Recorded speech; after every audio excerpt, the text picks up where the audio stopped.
Breaking news in our politics lead, Harvard University is now suing the Trump administration over the administration's threats to cut billions of dollars from the university's funding. It's the latest escalation in the showdown between Harvard and the Trump administration after Harvard's leaders rebuked Trump's demands to change key policies and courses even.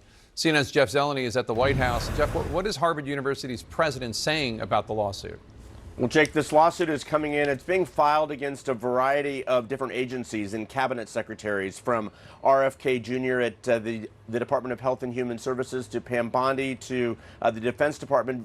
Basically all the agencies that have some funding for research programs at Harvard University. But we've just obtained a letter from the Harvard president that explains what is at stake here. And Alan Garber, the president, writes this. He said these actions have stark real-life consequences for patients, students, faculty, staff, researchers, and the standing of American higher education in the world. He goes on to say the consequences of the government's overreach will be severe and long-lasting. So, Jake, what's at issue here is the proposed freezing of funds of some $2.2 billion, and then a new potential round of funds being frozen of $1 billion. Now, these are a variety of programs, but a lot of them are medical programs. A lot of them are research programs. So this is one thing that Harvard is really standing up in a way that many other universities have not, trying to take this fight directly to the administration. Of course, we should point out one of the reasons Harvard is able to do this is because they do have the largest endowment of any college. And so far, the White House has not responded to this lawsuit yet, Jake. Turning to breaking news in the fight between the White House and Harvard University, Harvard is suing the Trump administration for the freeze on funding to the university. Harvard is arguing basically that the administration is overreaching. So what happens now? Yeah, so this is a lawsuit that was just filed today, Jake, in the federal district court in Boston. Harvard's complaint basically alleges a couple of different theories, including that the withholding of funding, basically in retaliation for Harvard's refusal to abide by the administration's demands, is a violation of the First Amendment, that the government's not allowed to basically coerce private institutions, educational institutions, into doing its bidding by imposing a particular viewpoint.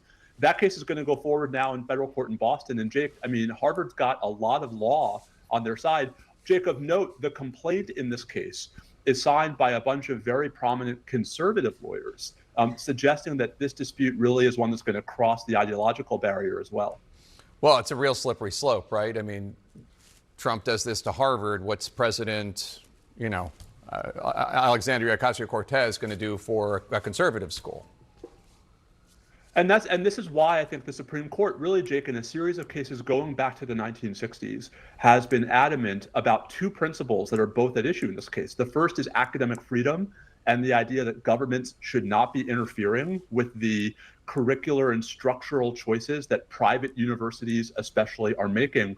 But Jake, second, just the notion that the government should not be demanding, as a condition of receiving federal funds, that any recipient, a private university, a public university, a nonprofit organization, adopt a particular viewpoint, because then you don't really have the freedom of speech. You have the freedom of speech the government approves of. Yeah. And those are just not the same thing. I want to bring in history professor at Harvard University, Maya Jasanoff, to discuss the escalating tensions between Harvard and the Trump administration. Professor, do you support Harvard suing the Trump administration over these threats to cut federal funding from the school?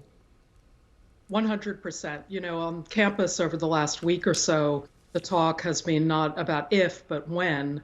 And we have been very eager to see our university take the lead in standing up to these very patently illegal actions that violate the First Amendment, among other things.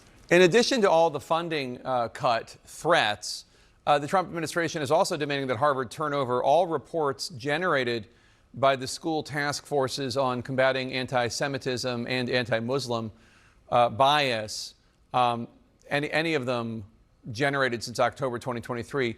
Do you think the university should turn those over? I think we need to step back from all of this a little bit and just see what's going on here.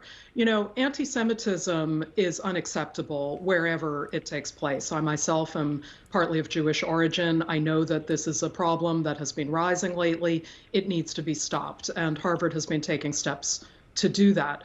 But we should not mistake this very real concern for what's going on by the government. It is using this as a pretext for a much larger, deeper assault on not just Harvard, but on higher education across this country, the very thing that helped make the 20th century the American century and can help lead us into the 21st century. The government is taking a sledgehammer to it and using anti-Semitism as an excuse.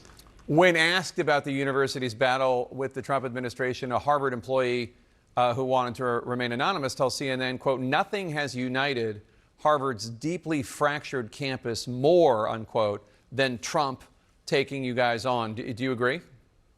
I absolutely do agree. I think one of the, from my point of view, positive things about the very difficult times we've been experiencing since October 7th, 2023, is that the faculty and staff and students have really pulled together more around ideas of what universities are for. And I think that actually puts us in a strong position now to stand up for what higher education means for this country, for the world, and to defend it against what seem to many of us to be just crazy and frankly very self-destructive attacks that are not in the nation's interest. What are you hearing from students? Are they following this closely? Are they worried?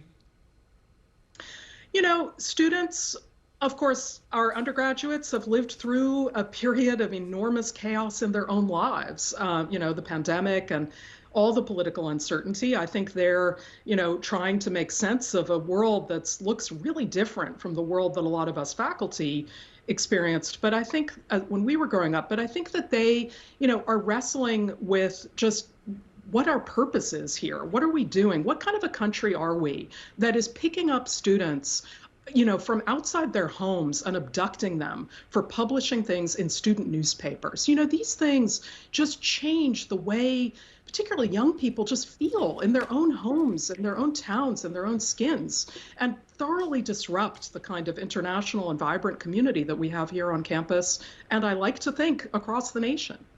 Tell us what the impact would be if Harvard lost these billions of dollars in federal funding.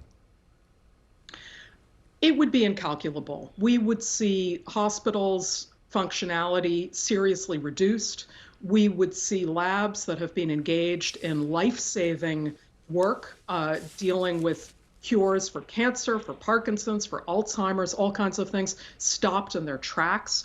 We would see thousands of layoffs, quite possibly. We would see a huge just break put on what has been an engine of innovation and accomplishment.